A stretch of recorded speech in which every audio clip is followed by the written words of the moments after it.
देखा नहीं है। अभी हमने जी भर के देखा नहीं है। जरा देर ठहरो राम, जरा देर ठहरो राम, तमन्ना यही है। अभी हमने जी भर के देखा नहीं है। अभी हमने जी भर के देखा नहीं है।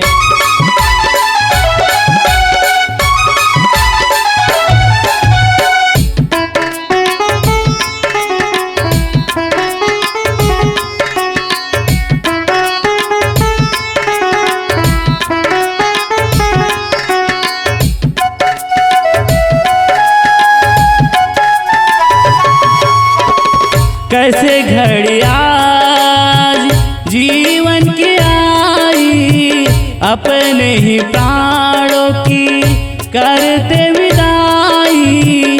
अब ये अयोध्या हमारी नहीं है। अभी हमने जी भर के देखा नहीं है। अभी हमने जी भर के देखा नहीं है। जरा देर ठहरो राम, जरा देर ठहरो राम, तमन्ना यही है। अभी हमने जी भर के देखा नहीं है। अभी हमने जी भर के देखा नहीं है।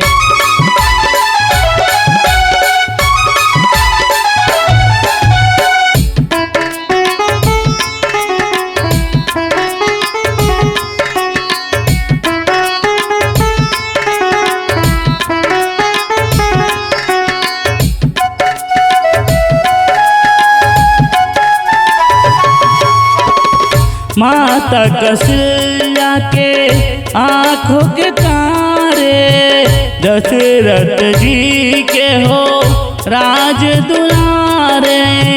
कभी ये होता भुलाना नहीं है।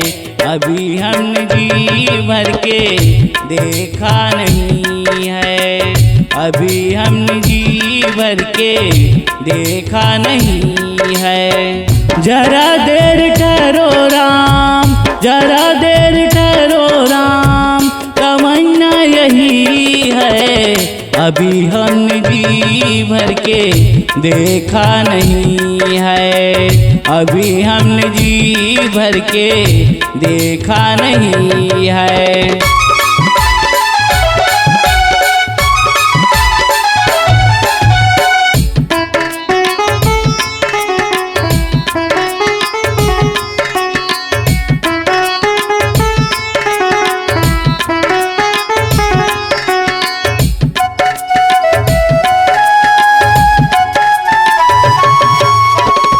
जाओ प्रभु अब समय हो रहा है। घर का उजाला भी कम हो रहा है। अंधेरी नींद का ठिकाना नहीं है। अभी हमने जी भर के देखा नहीं है। अभी हमने जी भर के देखा नहीं है। जरा देर ठहरो राम, जरा देर ठहरो राम, तमन्ना यही है। अभी हमने जी भर के देखा नहीं है। अभी हमने जी भर के देखा नहीं है। जरा देर ठहरो राम, जरा देर ठहरो राम, तमन्ना यही है। अभी हमने जी भर के देखा नहीं है। अभी हमने जी भर के देखा नहीं है। अभी हमने जी भर के देखा नहीं है। अभी हमने जी भर के देखा नहीं है।